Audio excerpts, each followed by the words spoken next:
This video is actually from me to me, but I'm going to just record it.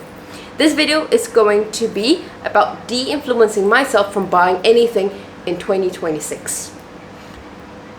I have been shopping a lot this year. I'm very embarrassed by that. And I'm making all these, things I bought in Q1 or Q2 or Q3 or Q4. And I bought a lot of things. I love them very much, not going to lie. I actually really appreciate the things that I found.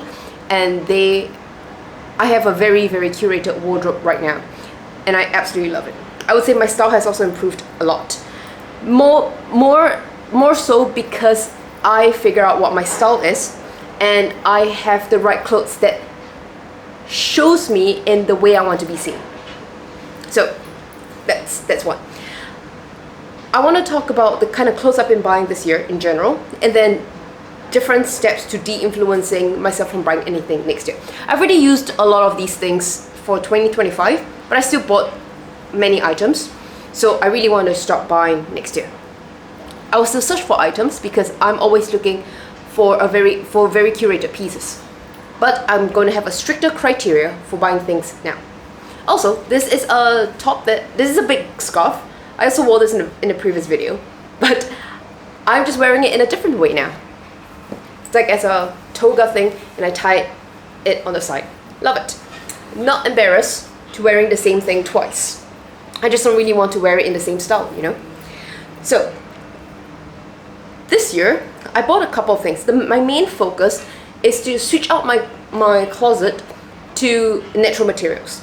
So this is 100% silk, and I've been focusing on 100% silk, linen, finally got a lot more linen pieces for summer, and also cotton. Of course, there's certain things that I just can't escape from. For example, a lot of sports items. For sports items, there's no choice but to get polyester. Yeah, you need polyester for your yoga shorts, unfortunately. So I do have some polyester for sports related things. I also have some polyester for example, polyester blend. Very specifically, usually they're about 5%. So 95% cotton and 5% polyester. And polyester in terms of like elastane, so that for some dresses, you just need a little bit of give so that you could wear them easily. So I have some pieces that's like 95% cotton, and then 5 to 10% polyester or elastane, or another man-made material. I do have probably 1 or 2 pieces that is kind of like man-made material, but it came from plant itself. So I have one piece, I think it's called viscose, I think that's what it's called, and it's a trousers that I bought. It feels like silk, it looks like silk, and it comes from pulps of cotton. Instead of just taking cotton and spin it into yarn and making cloth out of it, this takes pulp. It takes the pulp, it kind of dilutes it in some chemical, and then it uses the pulp to make clothes. I forgot the process. I'm not a chemist, unfortunately, but anyway, it's primarily it's all natural material, just that it's more processed to give it a different kind of shiner outlook. So I like that. I've gotten a lot more silk and merino wool as well, a lot of cashmere, of course. Just one fur, a couple of cashmere, got a lot of silk. This year it's about silk, and a lot of silk. There's wool, of course, and cotton and linen. So this year I've been very focused already on getting good materials, natural materials. And I think I've done a pretty good job considering that I was shopping so much. Again, there's some pieces that, because of the cut, because of the structure, like my Kenzo A-line dress, because of how it's being structured, because the material is just, the cut needs to be bit stiff, very structured. There's no natural material that can do that. However, if I want something very flowy, then yes, I go for silk. Of course, you can have thicker cotton, but even a very, very thick cotton can't give me that Kenzo dress silhouette. So you just have to get it in polyester. I think it's polyester. Anyway, so that's what I have been finding for this year. 100% natural material. Next year, it's going to be different. Next year, something I've been learning is stitching. Okay, so next year, I am going to be looking, again, natural material, It needs to be unique cuts and design. I'm learning more about the designer. I think the designer is more important than the clothes itself. So I'm learning more about the designer, and I'm also learning about stitching.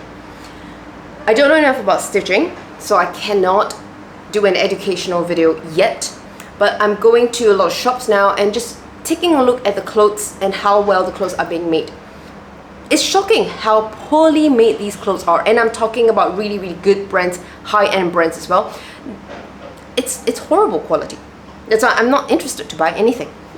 I've been going to a lot of shops the last couple of weeks. There's just nothing to buy. Everything looks so shoddy, really poor quality. So number one, natural material. It's cotton, linen, silk, wool, cashmere, fur, and it's pretty much the things that I will buy. Except again, sports stuff, it's a bit difficult. There's some pieces that I have very, very unique in material, are very unique in design, but for some reason the structure is just impossible to create with natural material. So fine, I do have a maybe a 10% margin of forgiveness for all these materials, and my closet has like 10% of non-natural materials because it's just necessary. I care about where things are made. This is something I care about for the longest time already. Made in China is completely fine, by the way. I care about the workmanship of how it's made and where it's made. Ideally, if it's made in Japan, 100% yes. I have a couple pieces that's made in Japan. The material, the workmanship is just on a whole new level. I love it. So definitely buy made in Japan. And then that's it. I guess when it comes to vintage, made in US is actually really good. US used to be a pretty good manufacturing hub, and they manufactured good high quality clothes in the past, like in the 70s, 80s and before. Because of a lot of economic restructuring and the Reagan's policy, a lot of manufacturing started to move offshore, and made in US is no longer something to look up to. In fact, made in US is something that I actively avoid. So all my made in US clothes, I do have like one or two pieces. They're all absolutely vintage. They're all from the 70s, 80s. Yeah, 70s and 80s. I look for designers, as I mentioned. Ideally, when I buy something, I want to know the designer, the story behind who designed it. Because just because it's from the house of Dior doesn't mean it's Dior who designed it. You know, it could be the different kind of designers. And not that I know enough about these designers, but that's something I want to take more time to learn. Talking about designers, the other thing I'm also looking at is where the material is being sourced. So this is less about clothes but more about bags. When you're buying leather bags, and I do have a collection of leather bags, one thing you want to look at is figure out where the tannery is. So for very good quality bags, they're very proud of the leather, the tannery, the type of leather, all the information of how leather is being processed, because that is something they take pride in, and that is something that cannot be replicated by the low quality manufacturers. So you will know information about the tannery. I don't know enough about tanneries yet. I know that there's certain kind of big tanneries that produce very solid, good quality leather, and they're primarily all in France. So if I want to buy leather, or I want to buy leather goods, I will go and inquire about the tannery. If they do not know that, or they could not give the answer, I'm not going to buy. I'm only going to buy things that are of high quality. If it's of shoddy quality, if they don't know where the origin or provenance of something is, I'm not going to buy.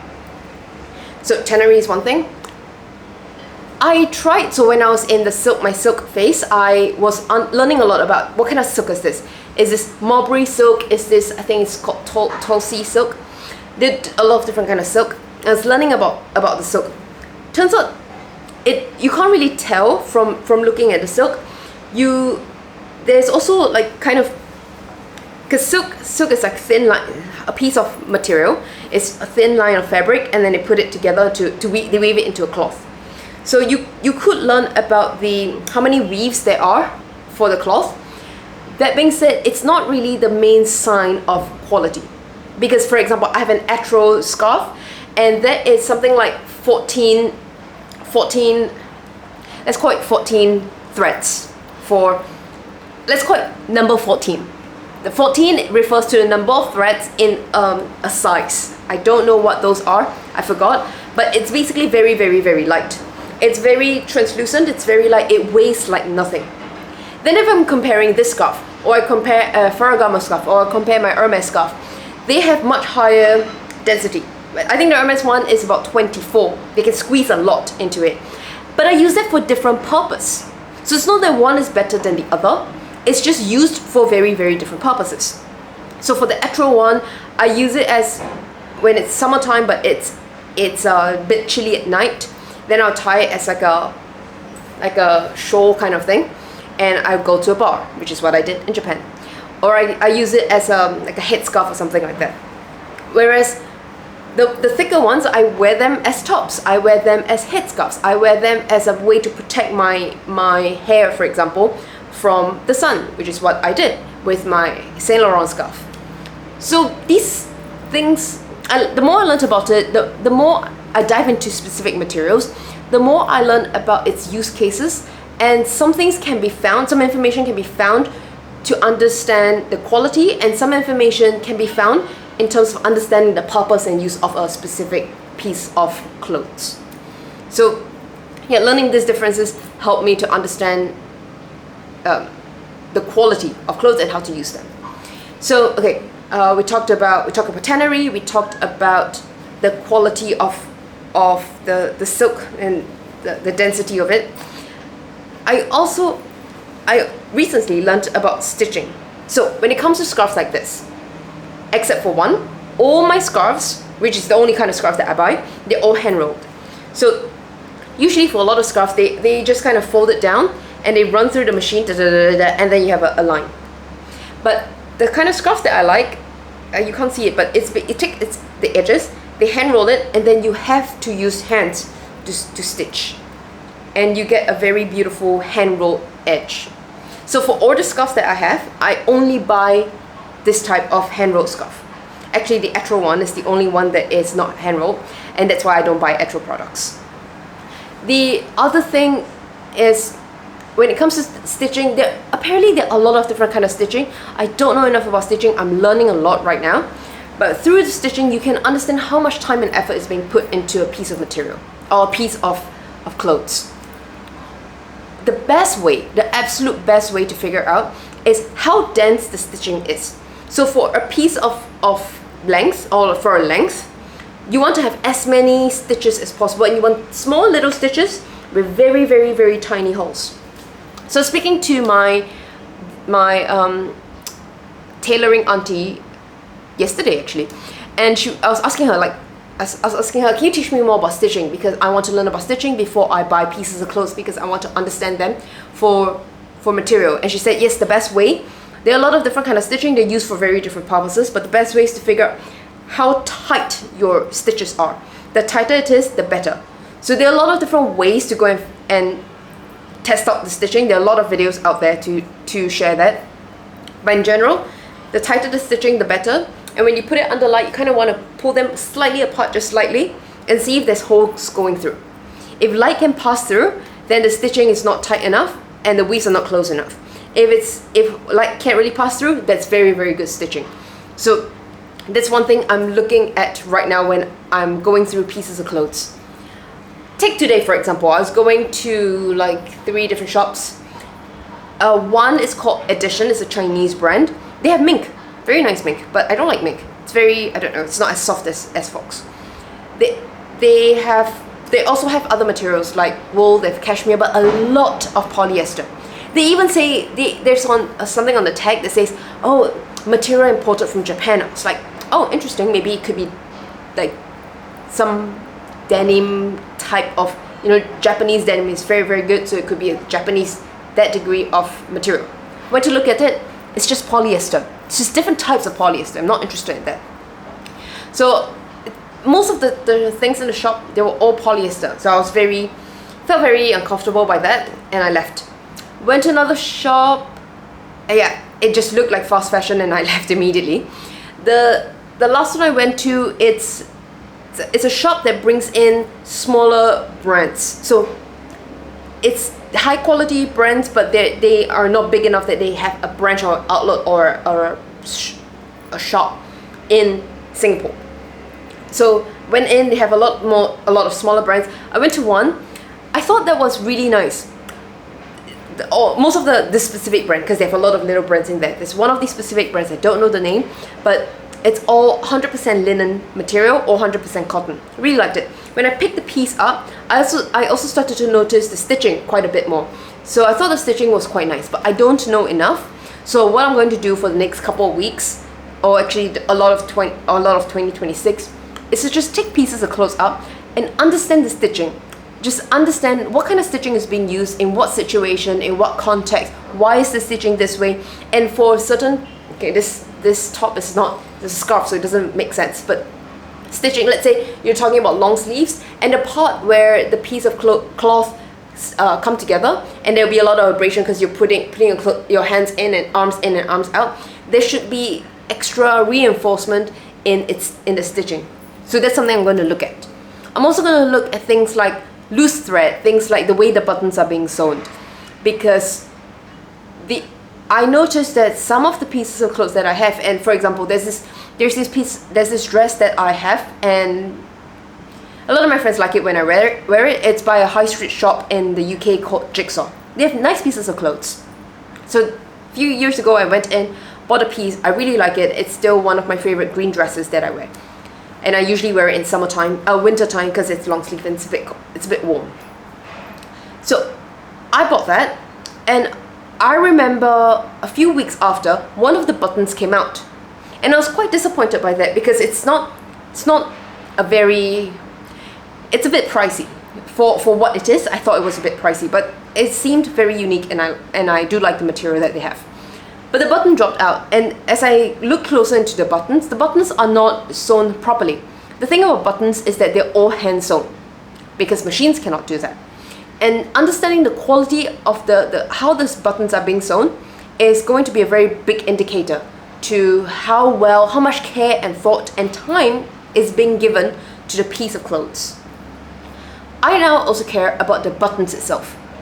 When I buy a brand, when I buy a piece of clothes, the buttons need to be the brand of the clothes. So for example, I have a Dior dress and the buttons are Dior. I have a Nautica dress, the buttons are Nautica. I think that signifies quality, because it also shows, I think, I could be wrong, they have a bit more care in understanding the upstream and downstream of their supply chain of items, or supply chain that goes into making the clothes. So I think that's going to be a pretty good sign. Because if they use any buttons, they don't have to do quality check on them. But because they have their own buttons, they do need to have a quality check team to assure the quality of these buttons, or this new piece that they don't manufacture, they get it from a third party to put on their clothes. So I think there's a bit more care and intention into the whole supply chain process of the clothes. And oh yes, patterns. So this is something that I care a lot since I was young anyway, because yeah, we used to play a lot of games when we were young, and one is to spot a fake LV bag. So if you look at the older LV bags, let's take a flap for example. When you fold it down, the canvas aligns perfectly. And that's where you know it's real, because back then they put a lot of thought into making every piece of Louis Vuitton bag or leatherware. But today the quality is really horrible. In fact, I feel like the fake ones might care a lot more about these alignment and placements, and so I have no idea anymore. But my point is, I look at the patterns lining up for clothes. So clothes, they're all 3D. Clothes are not 2D, right? They're 3D. So the dresses, the trousers, the tops, the blazers, the patterns need to line up properly when you wear them. They can't just be shoddy little pieces of cloth that they cut and they just sew it together. That is poor quality.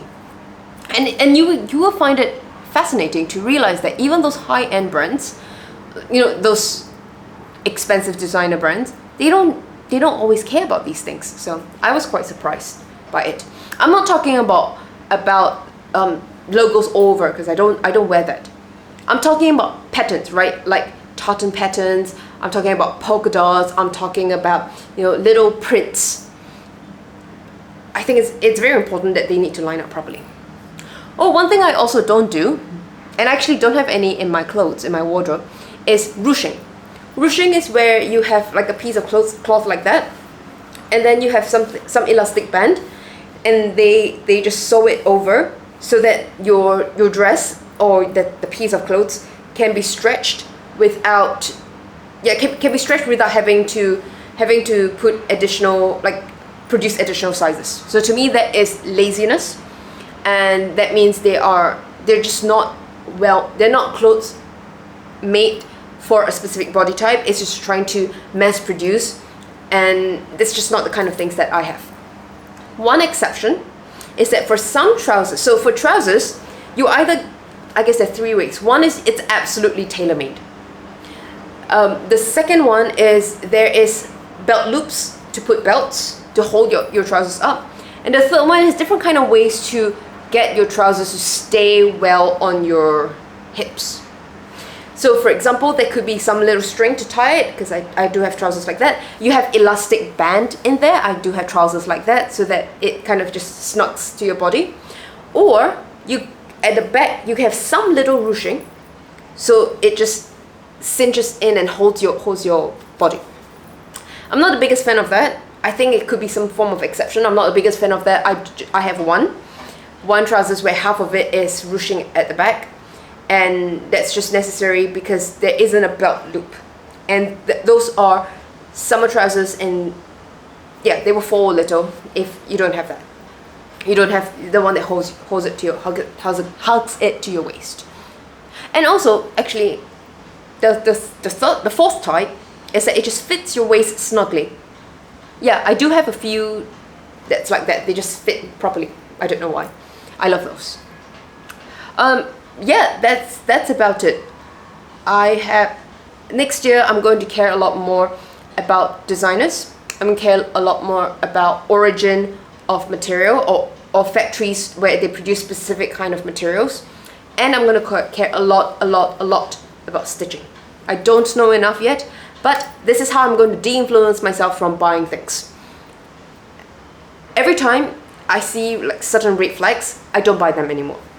So to me now, the red flags stitching will be a big part of it, and I think that will eliminate 99% of the clothes that I will buy, or I would have planned to buy in 2026.